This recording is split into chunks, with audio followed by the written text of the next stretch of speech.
Hello student, welcome to my YouTube channel Jagdamba maths classes. देखिए, आज की क्लास में हम एक्सरसाइज 1.1 का क्वेश्चन नंबर 5 का अध्ययन करेंगे। और इससे पहले के जो प्रश्न हैं 1 से लेकर 4 तक का, उनके वीडियो का लिंक आपको डिस्क्रिप्शन बॉक्स में मिल जाएगा, उसको आप लोग देख सकते हैं। देखिए, ये इसका लास्ट प्रश्न है इस एक्सरसाइज का। इसमें लिखा है, यूक्लिड विभाजन प्रमेय का प्रयोग करके दर्शाइए कि किसी धनात्मक पूर्णांक का घन मतलब क्यूब 9m, 9m+1 या 9m+8 के रूप का होता है। तो देखो, इसको हम कैसे सॉल्व करेंगे। सबसे पहले यहाँ मानना पड़ेगा, माना a और v दो धन पूर्णांक हैं। a और v दो धन पूर्णांक हैं, ठीक है। अब यहाँ देखो, a जो होता है वो मेरे लिए भाज्य का काम करेगा और b भाजक। और भाजक हम यहाँ देखो b का मान इसके हिसाब से लेंगे। जैसे यहाँ भाज्य बराबर सूत्र क्या होता है, भाज्य बराबर भाजक गुणे भागफल। तो यहाँ भी देखते हैं, भाजक गुणे भागफल प्लस शेषफल। तो भाजक यहाँ 9 है, तो b का मान यहाँ 9 हो जाएगा, ठीक है। भाजक, अगर भाजक का मान 9 है, ये भाजक हो जाएगा मेरा। तो जो शेषफल रहेगा वो आप लोगों को हमने बताया था इससे पिछले क्वेश्चन में।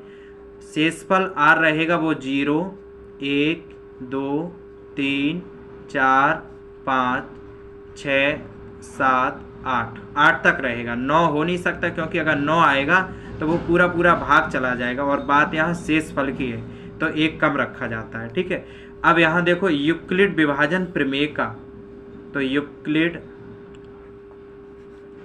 विभाजन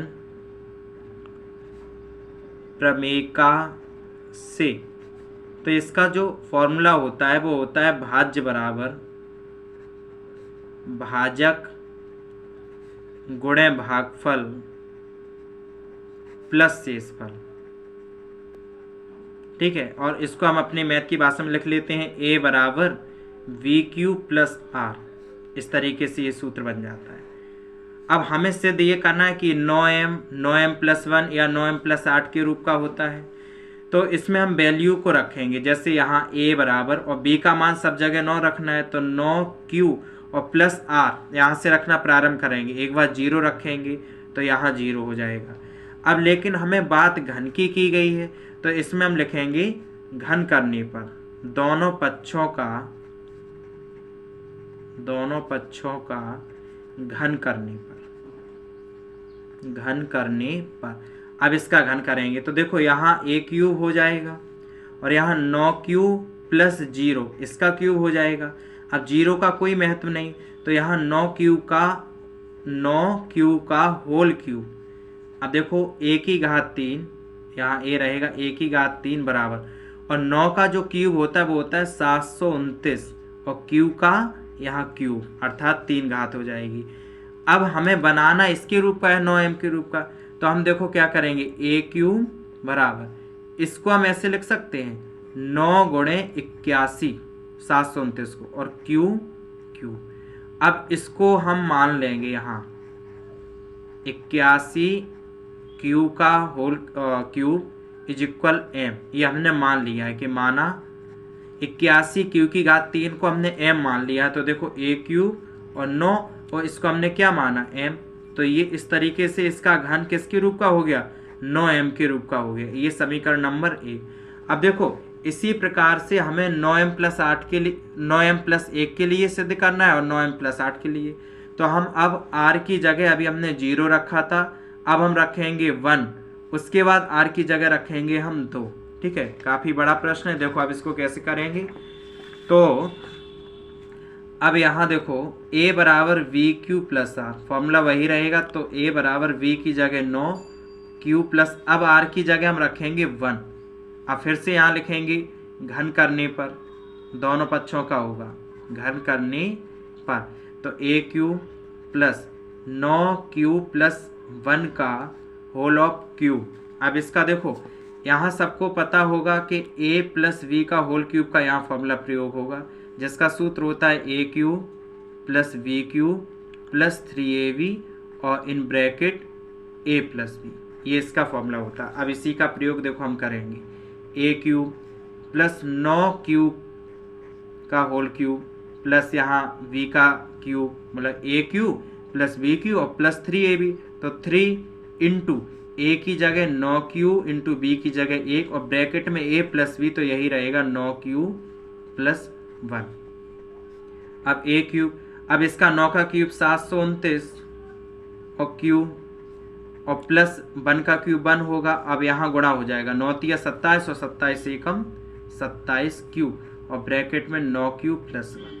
अब इसका जो है ना वो दोनों पक्षों में गुणा करेंगे हम, तो 729 क्यूब प्लस 1।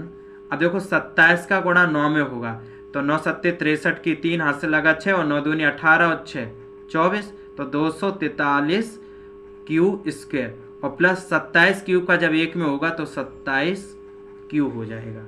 अब देखो हमें 9m प्लस 1 के रूप का बनाना, तो ये 1 जो है वो हम पीछे ले जाएंगे और इन सबको एक साथ में लिखेंगे, तो a cube 729 cube plus 243 Q square plus 27 cube और प्लस के 1। ठीक है, अब इस पूरे में से हम 9 कॉमन लेंगे। ठीक है, तो ए क्यू बराबर, यहाँ देखो सभी में से हमने 9 कॉमन लिया, तो यहाँ क्या बचेगा 81 क्यू का whole cube plus 27 Q square plus 3q plus 1, इस तरीके से बचेगा। जैसे 9 करेंगे तो 9 8 72, 9 एकम 9, फिर 9 से करेंगे 9 दूनी 18 और 9 सत्ते 63 और 9 तिया 27।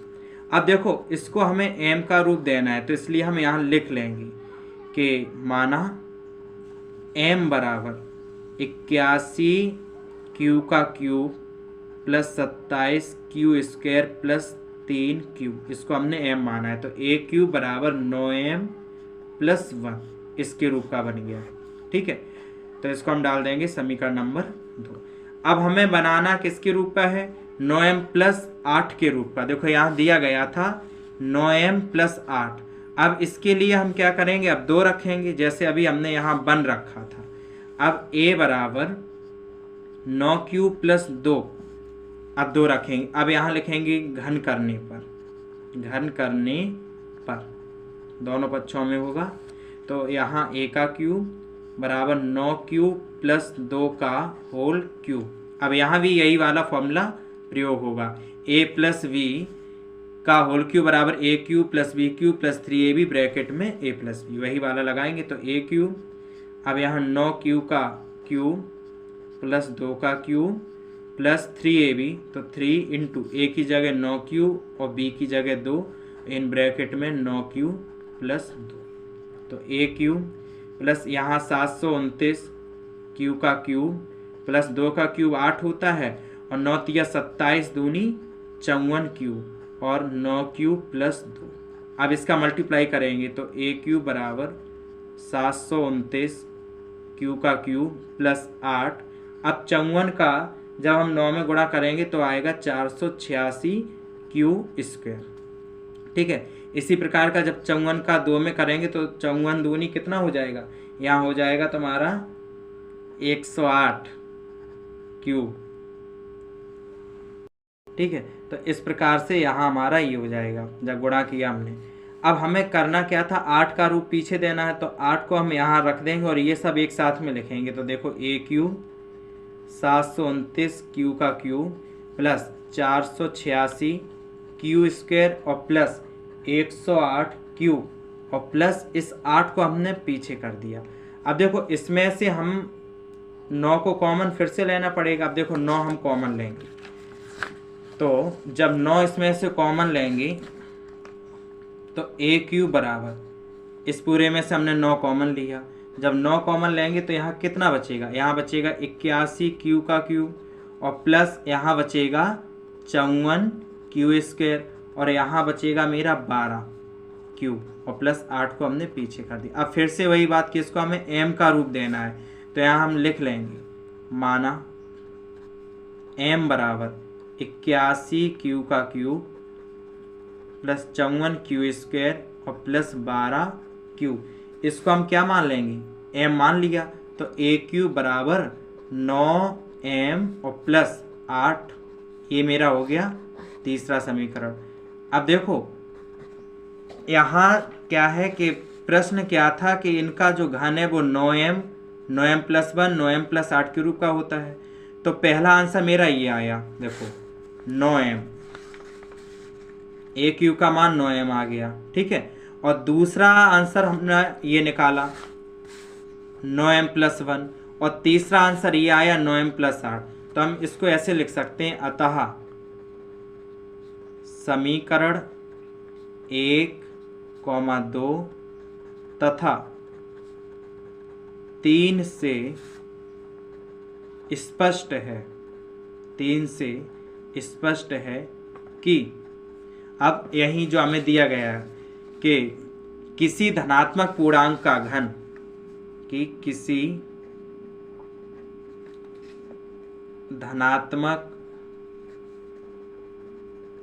पूर्णांक का घन 9m, 9m प्लस 1 या 9m प्लस 8 के रूप का होता है। इस तरीके से ये प्रश्न पूरा होता है और काफ़ी अच्छा प्रश्न है। तो धन्यवाद। भगवान करे आपका दिन शुभ हो।